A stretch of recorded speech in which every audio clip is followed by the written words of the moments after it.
Hey, I hope you're well. In this week's video, we are in Finland, the Fens. So if you saw last week's video, you'll know that our first ride of the year was only a pitiful 10 miles. Now we did manage to do another 20 miler the day after, but I thought the first ride of the year did hold a bit more significance, and to be honest, the weather was way better. So hopefully that came across in the video.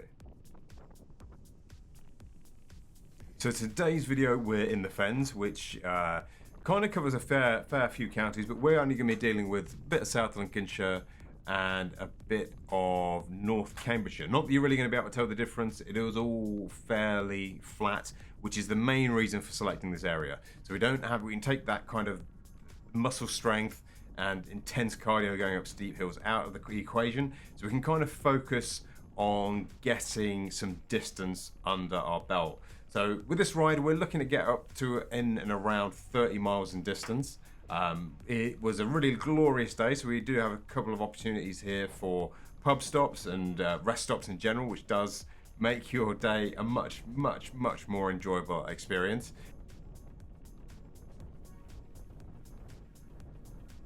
I believe the only way to actually do any form of exercise is to enjoy it. Now, the trouble with getting bike fit is that it's hard. Not the, oh my God, that's not possible hard, more of a drop and give me 20 when you've not done push-ups for a long time kind of hard. It can be done, it just won't be graceful or particularly enjoyable or possibly even repeatable because of how much you actually hated doing it.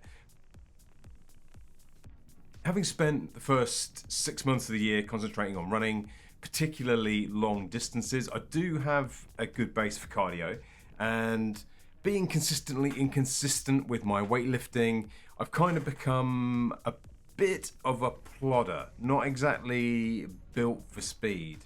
So what I mean by a plodder is that my running style has kind of been set on time frame. So 3, 4, 5, 6 hours, yeah, headphones on, volume up, one foot in front of the other, and go. Just don't go too fast or you'll end up getting shagged out. Or to put it another way, I'm built for endurance, not for speed.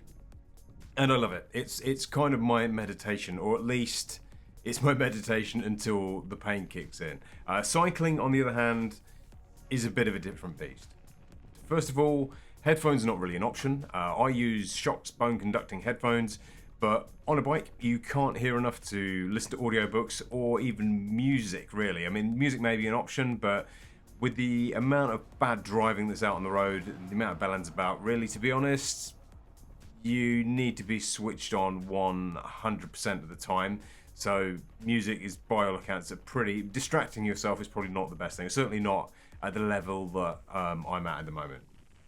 Now, being bike fit requires really good cardio and leg strength, which I guess is fairly obvious when you consider having to get up some steep hills. But probably the greater evil is that final component, which is learning to sit on a bike for any kind of extended period. Kind of similar to endurance running, really, where the really tough part is being on your feet for so long when your muscles are all stiff, and if you're old like me, your joints start playing up. On a bike, my joints are less of an issue, or at least they are at certainly the stage I'm at the moment.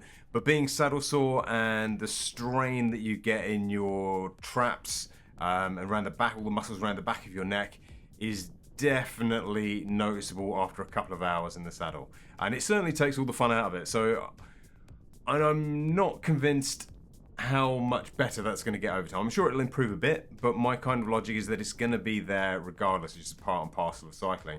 And a friend of ours who's done some serious long distance cycling in the past has said that you do tend to callus up when it comes to saddle sores over a period of time. But if I'm honest, that statement on its own was almost enough for me to go, okay, we'll forget the joggle idea. Calluses on that part of my body, not my idea of fun. And unlike our Hadrian's Wall running challenge, the joggle will be multiple days. Obviously, we're not going to be cycling 800 to 1,000 miles in one hit. So speed is definitely going to be a factor. And my logic is that the faster you can go, the more time you get to rest.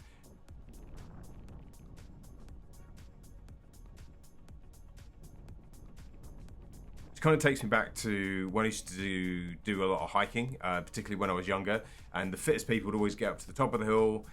They'd have a few minutes break. You'd catch up, and then as soon as you get there, they go, "You okay?" And then they just jog on, and you pretty much have no time to rest. You just constantly pushing yourself and pushing yourself. My logic is, if you can get those few minutes break, it does make a huge difference. And when you're hiking, you do kind of learn that quite quickly. You learn that being at the front and giving yourself those 5-minute breaks does make a massive difference. And I think it's going to be exactly the same thing here with cycling. So I am very keen on increasing speed. So I'm going to be trying to teach myself how to get faster without exhausting myself out. So we need speed, we need endurance, we need the ability to sit on the bike for hour upon hour, as well obviously as having a certain level of muscle conditioning.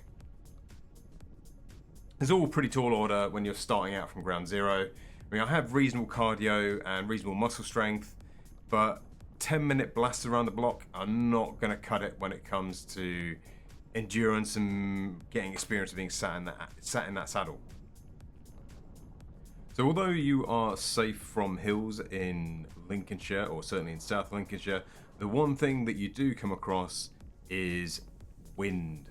And the route we took was basically a rectangle, which meant we spent the bulk of the final third, or at least over a quarter of the journey, in headwind. So all in all, it was a really good ride. We managed to do 31 miles in about 2.5 hours, bringing our average speed to around about 12 miles an hour. Now, there was no really big hills. I think we did like 210 meters ascent over the entire time. But it was a really good experience to actually get a bit more time in the saddle. Certainly up from our 10-mile-an-hour journey the week before. So plenty of room for growth. If you're interested in seeing our progress, please feel free to subscribe, and we'll catch you in the next video.